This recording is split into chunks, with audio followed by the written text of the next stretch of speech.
നമസ്കാരം, കൊട്ടാരക്കര മീഡിയയിലേക്ക് സ്വാഗതം. ഹൈന്ദവരുടെ ആഘോഷമാണ് മഹാശിവരാത്രി. പരമശിവനുമായി ബന്ധപ്പെട്ട് ഏറ്റവും പ്രധാനപ്പെട്ട ആഘോഷമാണ് ശിവരാത്രി. എല്ലാ ശിവക്ഷേത്രങ്ങളിലും ഇന്ന് വിശേഷ ദിവസമാണ്. കൊട്ടാരക്കര പടിഞ്ഞാറ്റിൻകര മഹാദേവക്ഷേത്രത്തിൽ ഇന്ന് വിപുലമായ പരിപാടികളാണ് നടത്തുന്നത്. ശിവരാത്രി ദിനത്തിൽ അന്നദാനം, നൃത്തനൃത്യങ്ങൾ, വിശേഷ പൂജകൾ തുടങ്ങി വിവിധ പരിപാടികളാണ് കൊട്ടാരക്കര പടിഞ്ഞാറ്റിൻകര ശിവക്ഷേത്രത്തിൽ നടത്തിവരുന്നത്. ഈ ക്ഷേത്രത്തെക്കുറിച്ച് പറയുകയാണെങ്കിൽ മഹാക്ഷേത്രമാണ്. ഞാനിവിടെ സർവീസിൽ ഇരുന്നിട്ടുണ്ട്. ഇപ്പോൾ റിട്ടയർഡായി. ഇവിടെ വിളിച്ച വിളിപ്പുറത്തുള്ള ദേവനാണ്. പടിഞ്ഞാറോട് ഇരിക്കുന്ന ദേവനായതുകൊണ്ട് ഉഗ്രമൂർത്തിയാണ്. നമുക്ക് ഏത് കാര്യവും സാധിക്കുന്നതിനോ ഭഗവാന് വെളുപ്പിലേ വന്ന് നിർമ്മാല്യം തൊഴുതാൽ നമുക്കുള്ള കാര്യങ്ങളെല്ലാം സാധിച്ചു കിട്ടുമെന്നാണ് നമുക്ക് അറിയുന്നത്. പിന്നെ എല്ലാം കൊണ്ടും വലിയ ക്ഷേത്രമാണിത്.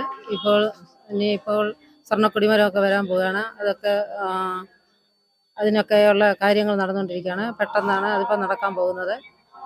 ഇതെല്ലാം ഭഗവാന്റെ അനുഗ്രഹം, എന്തിനും ഇവിടെ ആര് വന്ന് തൊഴുതാലും ഭഗവാന്റെ അനുഗ്രഹം ഉണ്ടാകുമെന്നാണ് നമ്മൾ അറിയാൻ കഴിയുന്നത്. കൊട്ടാരക്കരയിലെ ഏറ്റവും പഴക്കം ചെന്ന അല്ലെങ്കിൽ ഏറ്റവും പ്രായമുള്ള ക്ഷേത്രങ്ങളിൽ ഒന്നാണ് കൊട്ടാരക്കര ശ്രീ മഹാദേവർ ക്ഷേത്രം. ഈ മഹാദേവ ക്ഷേത്രത്തിൻ്റെ ഏറ്റവും വലിയ പ്രത്യേകത എന്ന് പറയുമ്പോൾ പരശുരാമനാൽ സൃഷ്ടിക്കപ്പെട്ട 108 ശിവാലയങ്ങളിൽ ഒന്നാണ് കൊട്ടാരക്കര ശ്രീ മഹാദേവർ ക്ഷേത്രം.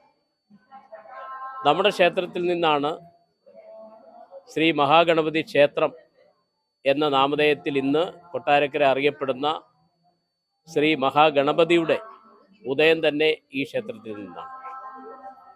വളരെ ശാന്തസുന്ദരമായ ഈ ക്ഷേത്രം യഥാർത്ഥത്തിൽ ഇവിടെ ഇരിക്കുന്ന ദേവൻ പടിഞ്ഞാറോട്ട് ദർശനം നൽകുന്ന ഉഗ്രമൂർത്തിയായ ദേവനെയാണ് നമുക്ക് കാണാൻ കഴിയും.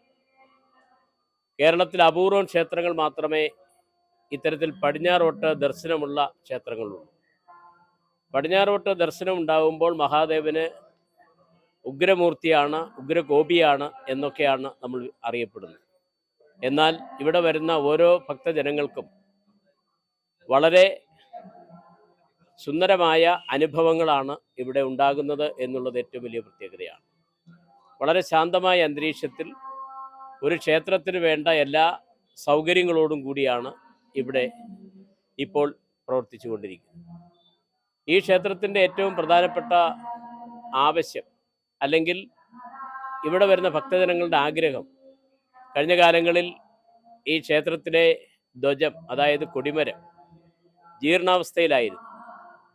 ഇടിമിന്നലേറ്റ് നിലവിലുണ്ടായിരുന്ന വെള്ളിയിലുള്ള കൊടിമരം അതിന് ക്ഷതമുണ്ടാവുകയും അതിൻ്റെ കളർ മാറുകയും ചെയ്തിരുന്നു. അപ്പോൾ ഇവിടെയുള്ള ദേശവാസികളുടെ എല്ലാം ആഗ്രഹമായിരുന്നു ഈ കൊടിമരം മാറ്റി സ്ഥാപിക്കണം. അങ്ങനെയുള്ള സന്ദർഭത്തിലാണ് പുതിയ ഭരണസമിതി ഇവിടെ ഉത്തരവാദിത്വത്തിൽ വന്നത്. വിനായക എസ് അജിത് കുമാർ ഇതിൻ്റെ പ്രസിഡന്റും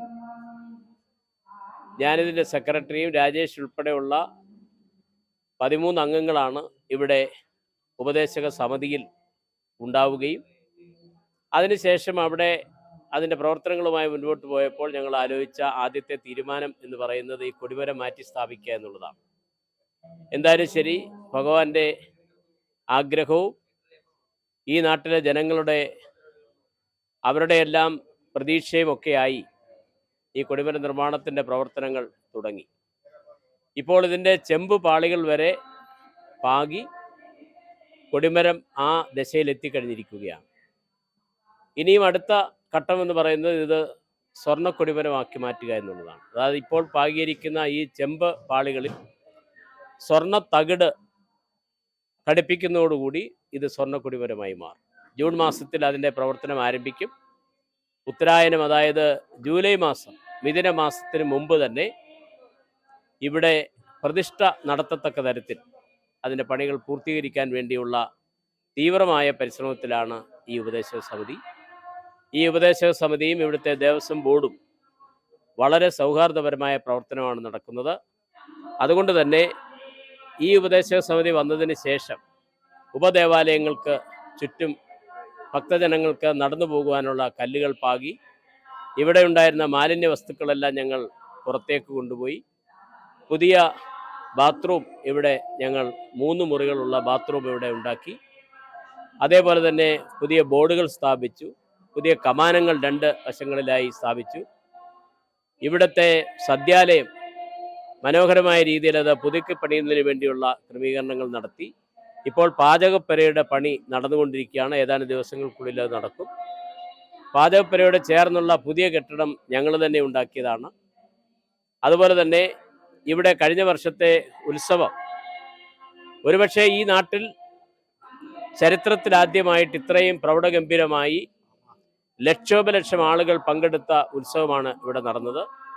ഈ വർഷത്തെ ഉത്സവം ഏപ്രിൽ മാസം 18 മുതൽ 25 വരെയാണ് നടക്കുന്നത്.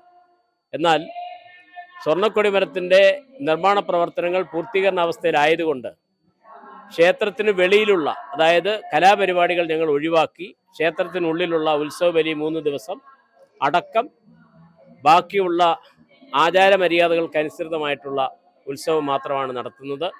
അത് നിലവിലുള്ള കൊടിമരത്തിൻ്റെ പണി പൂർത്തീകരിക്കാത്തത് കൊണ്ട് അതിന് പ്രത്യേകം അടയ്ക്കാമരം തയ്യാറാക്കി ഇവിടെ കൊണ്ടുവന്ന് അത് നേരത്തെ തന്നെ ഇവിടെ കുഴിച്ചിട്ട് അത് പാകപ്പെടുത്തി അതിൻ്റെ മുകളിൽ വാഹനം ഘടിപ്പിച്ച് പ്രത്യേക കൊടി ഉയർത്തി, അതൊരു പ്രത്യേക ചടങ്ങാണ്. അത് അങ്ങനെ ഇവിടെ കൊടി ഉയർത്തി പിന്നെ ഉത്സവം ആരംഭിക്കാനാണ് ഞങ്ങൾ ആലോചിച്ചിട്ടുള്ളത്. ഇന്നത്തെ ശിവരാത്രി ദിവസം ഏറ്റവും പ്രാധാന്യമുള്ളതാണ്. ഒരുപക്ഷെ ആലുവ പോലെയുള്ള പ്രസിദ്ധമായ ക്ഷേത്രങ്ങളിൽ നടക്കുന്ന ചടങ്ങിന് വിരുദ്ധമായിട്ടാണ് ഇവിടെ നടക്കുന്നത്. ഇവിടെ പ്രത്യേകതരം ഒരു ആചാരമാണ് ഞങ്ങൾ നടത്തുന്നത്.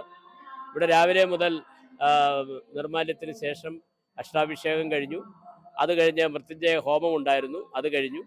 അതിനുശേഷം ഇവിടെ വന്ന എല്ലാ ഭക്തജനങ്ങൾക്കും ഇവിടെ കാപ്പി, അവർക്ക് പ്രഭാത ഭക്ഷണം തയ്യാറാക്കി കൊടുത്തു. ഇപ്പോൾ ഉച്ചയ്ക്ക് ഉച്ചഭക്ഷണമുണ്ട്. ഉച്ചഭക്ഷണത്തിന് ശേഷം ഇനി ദീപാരാധനയുണ്ട്. ഇപ്പോൾ വായന നടന്നുകൊണ്ടിരിക്കുന്നു. ദീപാരാധന കഴിഞ്ഞാൽ ഉടനെ വീണ്ടും ലഘുഭക്ഷണം കൊടുക്കും. അതിനുശേഷം ഇവിടെ 100 കണക്കിന് ആളുകൾ ഇന്ന് രാത്രി മുഴുവൻ ഉറക്കമിളച്ച്, ശിവരാത്രി ദിവസത്തിൽ ഉറക്കമിളച്ച് ഇരിക്കണം എന്നുള്ളതാണ് നമ്മളെല്ലാം വിശ്വസിക്കുന്നത്. അതനുസരിച്ച് ഉറക്കമിളച്ച് ശിവനാമ കീർത്തനങ്ങൾ ഇവിടെ ആലപിക്കും. ഇവിടെ ഉറക്കം ഇളച്ചിരിക്കുന്നവരുടെ കൂട്ടത്തിൽ ശിവനാമ കീർത്തനങ്ങൾ പാടുന്നതിന് വേണ്ടി പ്രത്യേക സംഘം ഇവിടെ ഉണ്ടാവും. അവർ വെളുപ്പിനെ വരെ ഈ 4 സൈഡിലൂടെയും പാട്ടുപാടി ഇങ്ങനെ പോകുന്ന ഒരു കാഴ്ച ഇവിടെ ഉണ്ടാവും. അതുപോലെ തന്നെ ഇവിടെ ഒരു നൃത്ത പരിപാടി ഇന്ന് ഉറക്കമിളച്ചിരിക്കുന്നവർക്ക് വേണ്ടി ഞങ്ങൾ സംഘടിപ്പിച്ചിട്ടുണ്ട്. ബഹുജനങ്ങൾക്ക് എല്ലാവർക്കും കൂടിയാണ്. അത് ഒരു 2-2.5 മണിക്കൂർ നീണ്ടു നിൽക്കുന്ന ഒരു നൃത്ത പരിപാടിയുണ്ട്. അതിനുശേഷം 11:30 മണിയോടുകൂടി ഏതാണ്ട് 150-ലധികം പറ പൂവിൻ്റെ പൂക്കൾ ഇറുത്ത് ഒന്നിച്ചു കൂട്ടി മിക്സ് ചെയ്തതിന് ശേഷം ഭഗവാന് പൂമൂടൽ നടത്തും. പൂമൂടൽ നടത്തുക എന്ന് പറഞ്ഞാൽ ശ്രീകോവിൽ മുഴുവൻ പൂ കൊണ്ട് മൂടും. ആ വിഗ്രഹവും പ്രതിഷ്ഠയും എല്ലാം പൂ കൊണ്ട് മൂടിയതിന് ശേഷം ഇങ്ങ് വെളിയിൽ വരെ പൂക്കളുണ്ടാവും. അത് പിന്നീട് അതെല്ലാം വൃത്തിയാക്കിയതിന് ശേഷം ഒരു 2-3 മണിയോടുകൂടി അതെല്ലാം പൂർത്തിയായതിനു ശേഷമാണ് നിർമ്മാല്യം പിറ്റേ ദിവസം രാവിലെ, നാളെ രാവിലെ 4:55 നിർമ്മാല്യം ആരംഭിക്കുമ്പോൾ പൂമൂടലിൻ്റെ ആ ചടങ്ങുകൾ കഴിഞ്ഞിരിക്കും. അത് വലിയ ഒരു പ്രത്യേകതരം കാഴ്ചയാണ്. അപ്പോൾ ആ തരത്തിലെല്ലാം ഭഗവാന്റെ പ്രീതിക്ക് വേണ്ടി, അല്ലെങ്കിൽ ചൈതന്യം വർദ്ധിപ്പിക്കുന്നതിന് വേണ്ടി, ദേശവാസികളുടെ ആഗ്രഹങ്ങൾ സബലീകരിക്കുന്നതിന് വേണ്ടി ഈ ക്ഷേത്രത്തിൻ്റെ പ്രൗഢിയും മഹത്വവും, അതിലുപരിയായി ഈ ക്ഷേത്രത്തിലെത്തുന്ന ഓരോരുത്തർക്കും വിവിധങ്ങളായിട്ടുള്ള അനുഭവങ്ങളാണ് ഉണ്ടായിട്ടുള്ളത്. ഞങ്ങൾക്കെല്ലാം ഓരോ തരത്തിലുള്ള അനുഭവങ്ങളുണ്ട്.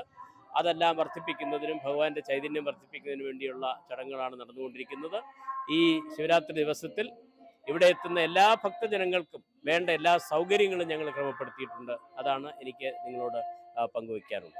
കൊട്ടാരക്കര മഹാദേവ ക്ഷേത്രത്തിൽ ഇന്ന് ശിവരാത്രി മഹോത്സവത്തിന് സർപ്പംപാട്ട് പാടുന്ന ഞാൻ ആലപ്പുഴ ജില്ലയിൽ നിന്ന് എത്തുന്ന ഒരു വ്യക്തിയാണ്.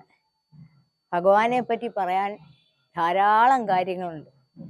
ഗംഗയെ, തൃച്ചടയിൽ ഗംഗയെ ഒളിപ്പിച്ചു വെച്ചു പാർവതി ദേവിയുമായിട്ട് ഉല്ലസിച്ച് ജീവിക്കുന്ന ഭഗവാനാണ് ഇന്ന് ശംഭുദേവൻ.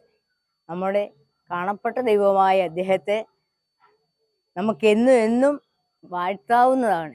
അദ്ദേഹത്തിൻ്റെ ആടയാഭരണമായ സർപ്പദൈവങ്ങളെ വാഴ്ത്തി ജീവിക്കുന്ന ഒരു വ്യക്തിയാണ് ഞാൻ. ഞാൻ കുട്ടനാട് താലൂക്കിൽ തകഴി വില്ലേജിൽ തകഴിമുറയിൽ ഭഗവാനെടുത്ത് ജീവിക്കുന്ന ഒരു വ്യക്തിയാണ്.